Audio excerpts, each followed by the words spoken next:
Pernah suatu waktu kejadiannya parah. Dia sampai makan kotorannya sendiri. Itu disaksikan orang tuanya.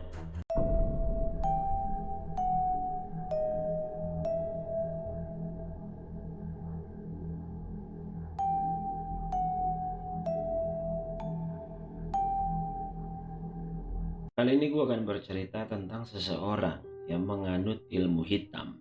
Cuma badannya nggak kuat lantaran menerima ilmu hitam tersebut akhirnya menjadi gila. Waktu itu ceritanya pada tahun 2016. Sebut saja Herman. Herman ini tuh waktu itu masih bersekolah SMA lah ya. Nah, dia tuh sedang nongkrong di warkop ceritanya bertiga sama temennya. Herman, Andi, dan Lutfi. Herman dan Andi Lutfi ini tuh lagi nongkrong di warkop. Di depan warkop itu tuh ada rumah besar. Itu tuh ada parkiran, memang dijaga oleh kayak orang berpakaian alim lah gitu, sering pakai peci gitu. Nah, tiba-tiba tuh waktu itu malam itu dia datang menemui tiga orang itu, Herman, Andi, dan Lutfi. Nah, pas di warkop itu tuh orang itu tuh sebut saja Gemi lah ya, Mas Gemi. Nah, Mas Gemi itu nyamperin Herman, Lutfi, dan Andi. Dia bilang, nongkrong doang, ya, kok nggak ngaji katanya gitu. Nah, tiga orang ini akhirnya berkenalan lah dengan Mas Gemi ini. Ya berkenalan, gak lama dari itu diajaklah tiga orang ini ke garasinya, ke garasi yang tempat dia jaga tuh parkiran rumah orang Arab yang besar itu gitu kan. Gak lama dari itu Mas Gemi memberitahukan ke mereka bertiga bahwa memang minggu depan malam Jumat datang aja. Kita ngaji di sini, di garasi ini katanya. Nanti saya gelar karpet, ya ada nanti makanan snack-snack sedikit lah gitu. Sambil ngaji katanya. Ya udah, akhirnya minggu depan ya malam Jumat mereka pun datang tuh ke garasi dengan berpakaian rapi, baju koko, peci dan sarung gitu kan. Nah, memang infonya katanya dia tuh nggak baca Al-Quran, ngajinya tuh kayak cuman diberikan kitab, kayak kitab yang udah difotokopi gitu, yang udah ditulis cuma kayak nggak huruf gundul, huruf biasa, huruf Arab biasa. Nah itu tuh kayak wirid terus gitu. Semalam suntuk tuh wirid terus sampai jam 2 malam katanya. Tuh wirid terus gitu. Nah si Andi ini yang bercerita ke gua, dia bilang katanya pas waktu tahlil kayak la ilaha illallah, la ilaha illallah itu tuh kan tiba-tiba ada mendengar suara assalamualaikum gitu. Nah semua itu yang menjawab tuh waalaikumsalam. Andi doang yang apa nggak menjawabnya gitu. Karena dia berpikir dia yang lain pada tahlil begitu, dia tuh nggak merem, dia tuh melek, yang lain pada dia cuma mendengar tapi nggak melihat ada yang datang.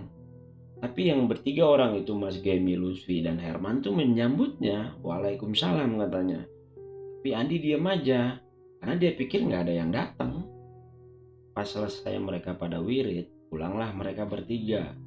Perjalanan pulang, si Andi ini bertanya ke Herman dan Lutfi.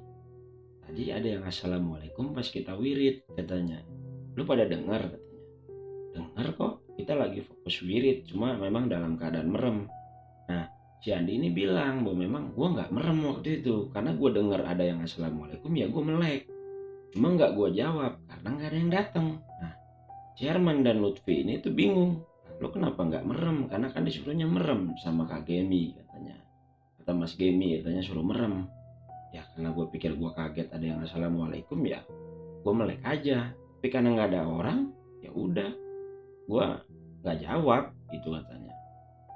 Memang di antara mereka bertiga, yang paling antusias adalah Herman. Karena memang Herman selalu mengikuti apa kata arahan Mas Gemi. Gitu. Nah, sewaktu-waktu itu udah berjalan 2 bulan lah mereka ngaji di garasinya Mas Gemi itu. Tempat dia berjaga parkiran. Nah, kalau lama dari itu tuh, minggu depannya Mas Gemi itu memberitahukan bahwa memang nanti malam Jumat di minggu berikutnya kita ke lapangan untuk mengetes pegangan masing-masing katanya. Nah, si Andi ini bingung gitu kan, pegangan dari mana gitu kan. Sedangkan dia tiap malam Jumat datang untuk ngaji pun hanya wirid gitu. Nah, si Herman dan Lutfi ini sangat antusias. Dia bilang, "Oke," katanya, "kita mau ke lapangan untuk coba ngetes nih pegangan kita," gitu kan. Akhirnya minggu depannya tibalah mereka ke lapangan tuh malam-malam. Waktu itu selesai wiridan sebenarnya, malam-malam itu ke lapangan bola sebenarnya. Lapangan bola tuh memang kosong tuh. Waktu itu mereka berangkat jam 1 malam kata si Andi.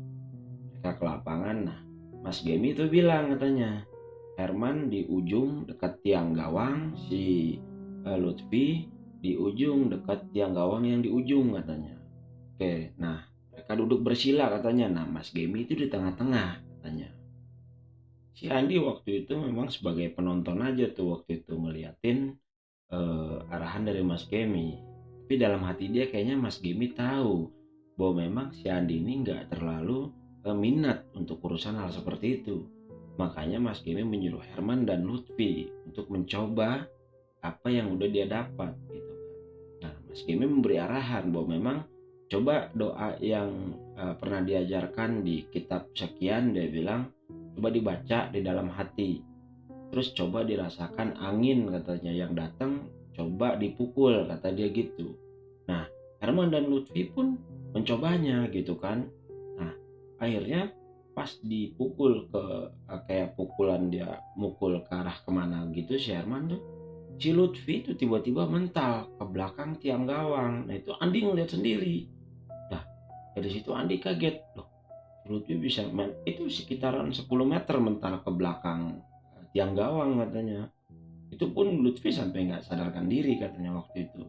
Sampai akhirnya Andi datang ke tempat si Lutfi untuk nyiram ke aqua ke mukanya, akhirnya sadar gitu kan. Nah, gue berpikir kata si Andi itu, loh si Herman kayaknya kuat gitu kan.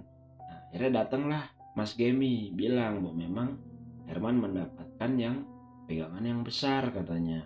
Nah, rundinglah mereka di situ gitu kan. Si Andi bertanya ke Mas Gemi, bagaimana caranya kita mengetahui pegangan kita? Mas Gemi memberitahukan, coba kalian pas malam itu tuh ya sekitaran jam 12 itu tuh habis sholat malam, kalian tetap duduk di sejadah, matiin lampu.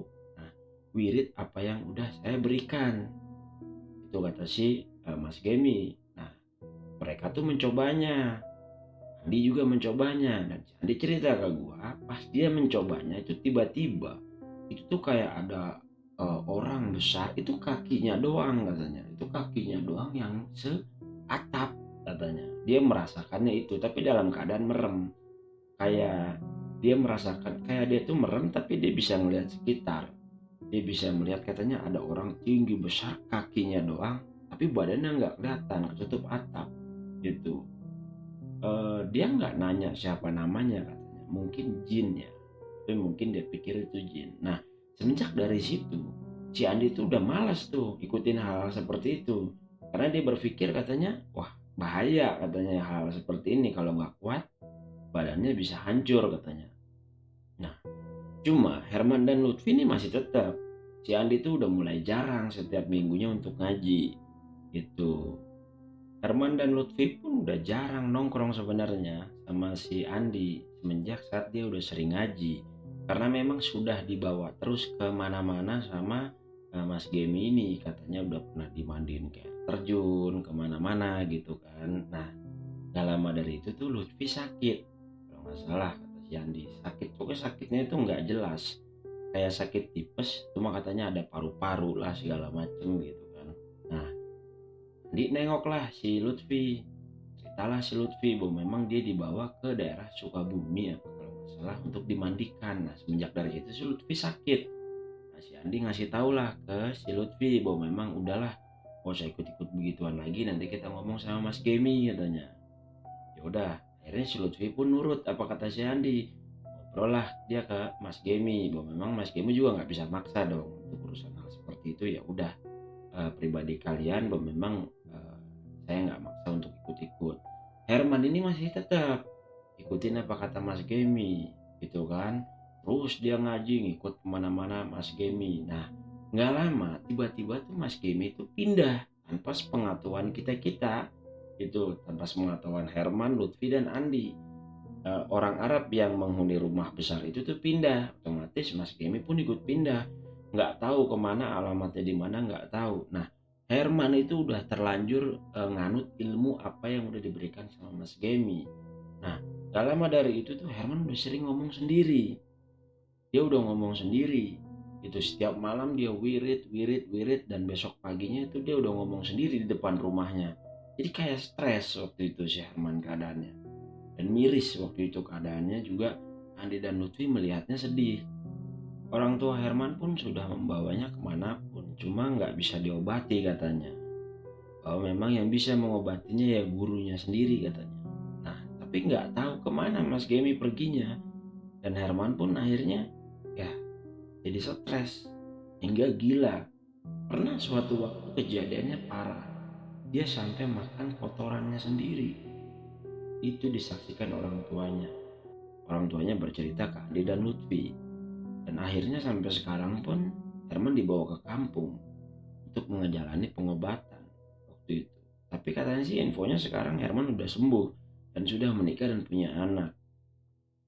Begitulah ceritanya.